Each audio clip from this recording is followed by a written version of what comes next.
Hi everyone, গেছো দিদির ভোরবেলার ব্লগে তোমাদের সবাইকে স্বাগত জানাই। এখন হেঁটে হেঁটে চলেছি হচ্ছে কাল ভৈরব মন্দিরের দিকে। আমাকে দেখতে পাচ্ছ, আমি একটা সুন্দর সাদা জামা পরেছি। আমার বন্ধুরা বলেছে যে এক্সট্রা পুণ্যের জন্য নাকি আমি সাদা জামা পরেছি। এনিওয়ে, তো এখন কাল ভৈরবের মন্দিরে যাচ্ছি। অনেক সকালে যেতে হয়, এখন সকাল 5:30 মতন বাজে। তো কাল ভৈরবের মন্দির থেকে আমরা কাশী বিশ্বনাথ মন্দির দর্শন করার আমাদের ইচ্ছে আছে। তো আমি যে বিরাট একটু ধার্মিক সেরকম নই, কিন্তু যে কোনো পুরনো মন্দির, মসজিদ, গির্জা যাই হোক না কেন, মঠ আমার দেখতে দারুণ লাগে। তাই আমি ভীষণ এক্সাইটেড কাল ভৈরবের মন্দির এবং কাশী বিশ্বনাথ মন্দির দেখতে যাচ্ছি বলে। তো এই ব্যাপার, এখন আমরা সবাই হেঁটে হেঁটে চলেছি। একটা জায়গার পরে আর গাড়ি যায় না, সুতরাং বেশ খানিকটা রাস্তা বোধহয় হাঁটতে হয়। তো আমার বেশ দিব্যি লাগছে সকালবেলা ঘুম থেকে উঠে বেনারসের গলিতে হেঁটে হেঁটে সেলফি ক্যামেরায় ভিডিও করছি। তো নেক্সট আবার তোমাদেরকে দেখাবো। মন্দিরের ভেতরে তো অবভিয়াসলি অ্যালাউড নয় ভিডিও করা, কিন্তু বেরিয়ে এসে আমি আমার এক্সপিরিয়েন্স শেয়ার করবো।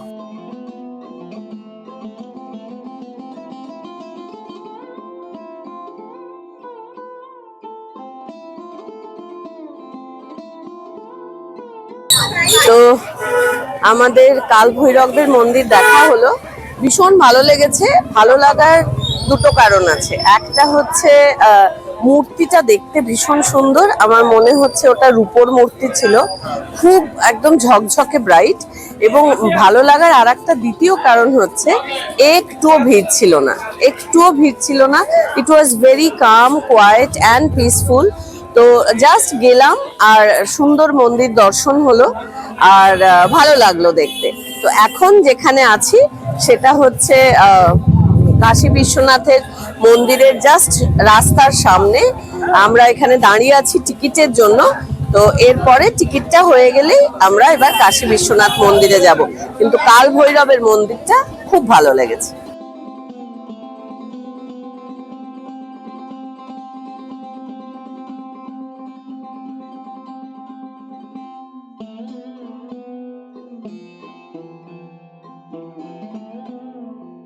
তো আমাদের বিশ্বনাথ দর্শন হয়ে গেল, খুব ভালো লেগেছে। আমরা অনেক সকালে এসেছিলাম বলে একদম ভিড় ছিল না, কোথাও মারামারি গুটোগুটি কিচ্ছু হয়নি। খুব সুন্দর করে ভালো করে আমরা সবাই পুজো দিতে পেরেছি।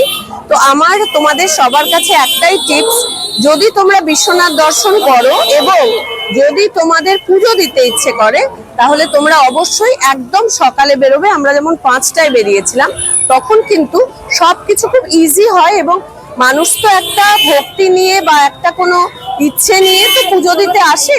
তো সেটা যদি খুব গন্ডগোল, ভীষণ ভিড় এগুলো হয়, তাহলে মানুষের ইচ্ছেটা কিন্তু একটু কমে যায়। তাই আমি তোমাদের সাজেস্ট করব, যদি পুজো দেওয়ার প্ল্যান থাকে তাহলে সকালে এসো, ভালো লাগবে সবার।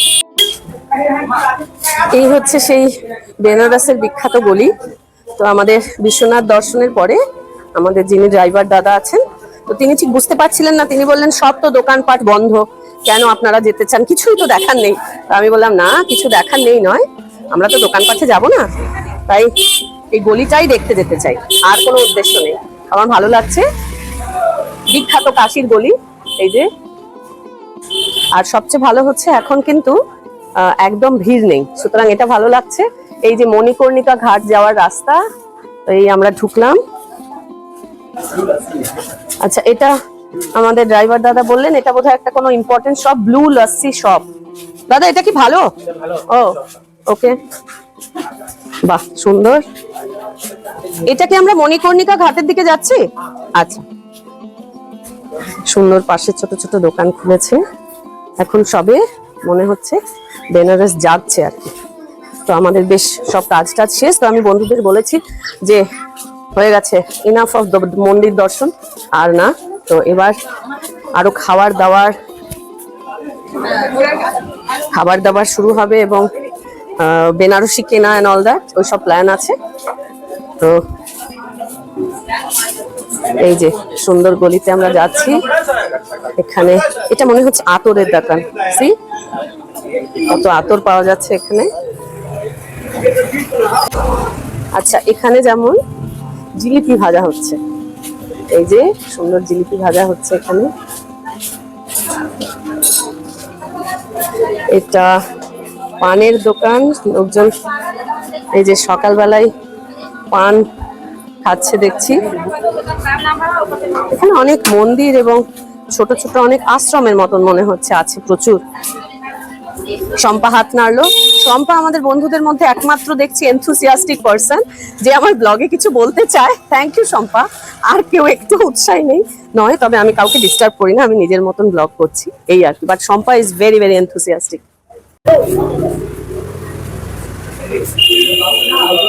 ভালো সুন্দর রং হচ্ছে মনে হচ্ছে। বাহ, হ্যাঁ এই দরজাটা কি সুন্দর, কাঠের দরজা না রে শম্পা? বাহ সুন্দর। চল, এই যে এখানেও দেখছি কচুরি আর জিলিপি ভাজা হচ্ছে। এই আমাদের গলি। বাহ, এই বাড়িটা দেখো কি সুন্দর, সুন্দর রং করা। আর এই যে স্টেয়ার্স উঠে গেছে, কতটা উঁচু। ওরে বাপ রে বাপ, ওয়াও।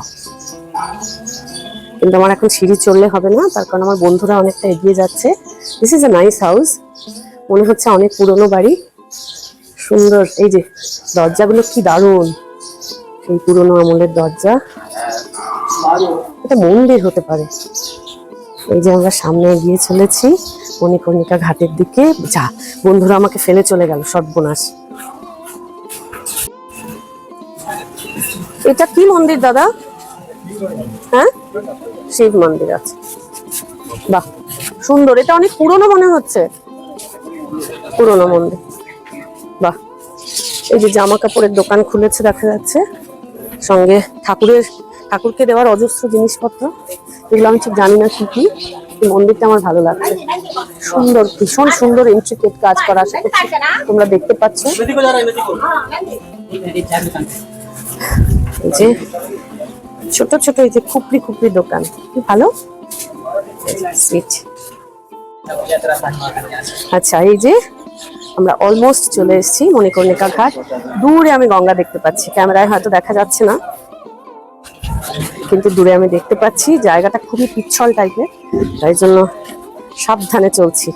এই যে আমাদের অ্যাকচুয়ালি আজকে উই আর লাকি, তার কারণ সকালবেলা কালকেও বৃষ্টি ছিল আমরা যখন এসেছিলাম, কিন্তু আজকে এই অন্নপূর্ণা মন্দির, বিশ্বনাথ মন্দির আমরা যখন ঘুরছিলাম একটুও বৃষ্টি ছিল না, এবং তোমরা দেখতেই পাচ্ছ সুন্দর মিহি মোলায়েম রোদ্দুর, ফলে আমাদের কিন্তু একদম কষ্ট হয়নি। এই যে সুন্দর দূরে দেখা যাচ্ছে স্টিমার, আমি একটু জুম করার চেষ্টা করি। এই যে গঙ্গা, একটা স্টিমার দাঁড়িয়ে আছে এবং এই মন্দির, এবং এটাই মণিকর্ণিকা ঘাট। এই যে আমরা একদম মণিকর্ণিকা ঘাটে চলে এসেছি। অনেক কাঠের গুঁড়ি এখানে রাখা আছে, আর এটা খুব পুরনো একটা বিল্ডিং। আর এই লাকড়ি আছে, এগুলো আমাকে আমাদের ড্রাইভার দাদা বললেন, এই লাকড়িগুলো এই যখন মৃতদেহ দাহ করা হয় তখন এই লাকড়িগুলো ব্যবহার করা হয়। এটা হচ্ছে মণিকর্ণিকা ঘাট। খুব সাবধানে যাচ্ছি এবং ভিডিও করতে করতে এটাই ভয় পাচ্ছি যে পড়ে গেলেই একদম সর্বনাশ হয়ে যাবে। এই যে আমরা এই যে একদম চলে এসেছি আমরা ঘাটে, খুব স্লিপারি।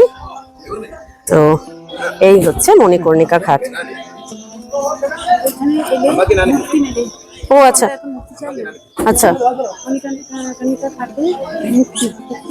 ও এখানে মুক্তি। আচ্ছা আচ্ছা, শম্পা বলেছে যে এখানে আসলে মুক্তি পাওয়া যায়, কিন্তু ও এখন মুক্তি চায় না, কারণ ওর এখনো অনেক কিছু জীবনে দেখা বাকি, সুতরাং ও মুক্তি চায় না। যাই হোক, এই যে জায়গাটা কিন্তু খুব ভালো লাগছে, আমার সুন্দর লাগছে। এটাই হচ্ছে মণিকর্ণিকা ঘাট। আমার ভালো লাগছে এটা ভাবতে যে শেষ পর্যন্ত মণিকর্ণিকা ঘাটে আমি পৌঁছতে পেরেছি। আশা করছি তোমাদের ভালো লাগবে। এটা হচ্ছে মণিকর্ণিকা ঘাটের সেই শ্মশান যেখানে মৃতদেহ দাহ করা হয়। তো আমাকে যেতে বলছিলেন, কিন্তু আমি যাইনি আর কি। তো তোমাদের এটা দেখিয়ে দিলাম। এটা অনেক গল্প উপন্যাসে আমরা পাই এবং অনেকের কাছে হয়তো তোমরা শুনেছো, তাই এটা জাস্ট তোমাদের একবার দেখিয়ে দিলাম।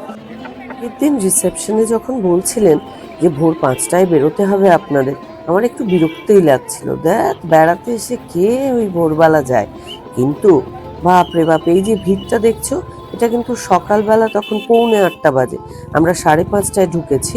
তো মাত্র 2 ঘন্টার মধ্যে এই পরিমাণ ভিড় হয়ে গেছিল, ভাবাই যাচ্ছিল না। দুদিকের রেলিংয়ে উপচে পড়ছিল মানুষের ঢল। তো আমরা যখন গাড়ির দিকে যাচ্ছিলাম, ইনফ্যাক্ট গাড়িতে উঠলাম, আমাদের গাড়ির বনেটের ওপর দিয়ে লোকে এই দিক থেকে ওই দিকে যাতায়াত করছিল। তো আমি ভিডিওটা নেই, না হলে তোমাদেরকে দেখাতে পারতাম।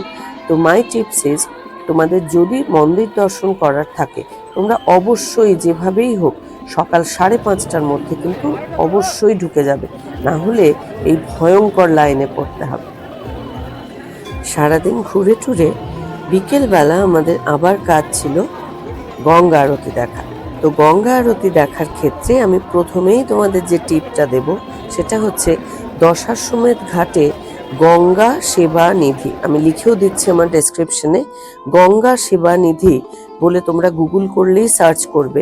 অ্যাকচুয়ালি ওনারা ওই অ্যারেঞ্জ করেন যে যাতে তোমরা বসে গঙ্গা আরতি দেখতে পারো। তো অনেকেই তো থাকেন যারা দাঁড়িয়ে দেখতে পারেন না, বা এতক্ষণ দাঁড়িয়ে থাকা সম্ভব হয় না, বয়স্করা তো বিশেষ করে। ইনফ্যাক্ট আমাদের পক্ষেও এতক্ষণ দাঁড়িয়ে থেকে কিন্তু গঙ্গা আরতি দেখা সম্ভব ছিল না। তো এই যে আমরা চলেছি দশাশ্বমেধ ঘাটের গঙ্গা আরতির দিকে, এবং থ্যাঙ্কস টু কথাকলিদি, অ্যাকচুয়ালি কথাকলিদির চেনা পরিচিত একজন অতি উপকারী মানুষ ছিলেন, তিনি কিন্তু আমাদের এই গঙ্গা সেবা নিধি থেকে আমাদের বসার ব্যবস্থা করে দিয়েছিলেন। না বসলে এতক্ষণ ধরে গঙ্গা আরতি এত শান্তি করে দেখা কিন্তু সম্ভব হতো না। তো যাই হোক, এই যে আমরা বেনারসের একদম গর্জাস জায়গার মধ্যে দিয়ে ঘাটের দিকে রওনা দিচ্ছিলাম। এই ঘাটে যেতে যেতে আমরা দারুণ দারুণ পান মশলার দোকান পেলাম। তো পান মশলার দোকান থেকে অনেক পান মশলা কেনা হলো, এবং অসহ্য বিষয় হলো, যেটা আমি একদম দু চক্ষে দেখতে পারি না মায়ের, আমার মা একটু জর্দা খান। তো এত নাম শুনেছি, তো আমিও কেমন একটু আবেগে ভেসে মায়ের জন্য একটু জর্দা কিনে নিলাম। যাই হোক, এরপরে আমাদের পালা ছিল গঙ্গা আরতি দেখার পালা। निरंतर विभो शितवारा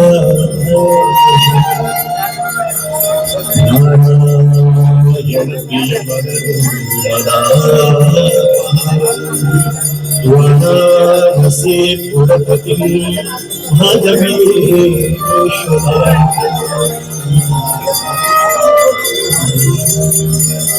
सर्वे भवन्तु सुखिनः सर्वे सन्तु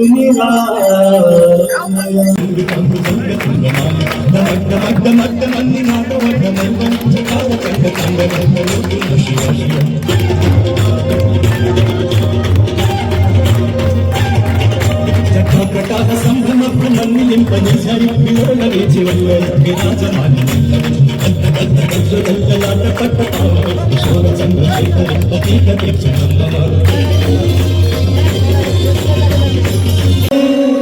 बाबा विश्वनाथ की जय, अन्नपूर्णा माता की जय, लक्ष्मी माता की जय, सरस्वती माता की जय, शीतला माता की जय। এত সামনে থেকে গঙ্গা আরতি দেখে মন ভরে গেছিল আমাদের, ভীষণ ভালো লেগেছে। ওই সুন্দর গান এবং সঙ্গে ওরকম performance, it was really fantastic. যাই হোক, বেনারস ডায়েরি আমার কিন্তু এখানেই শেষ হয়নি। পরের দিন আমরা সারনাথ বেড়াতে গেছিলাম, এবং তোমরাও পরের দিন আমার সঙ্গে আবার সারনাথ বেড়াতে যাবে। ততক্ষণের জন্য বাই বাই এভরিওয়ান। সবাই ভীষণ ভালো থেকো, ভালো রেখো সবাইকে। আবার পরের ব্লগে তোমাদের সঙ্গে আমার দেখা হবে। Bye bye.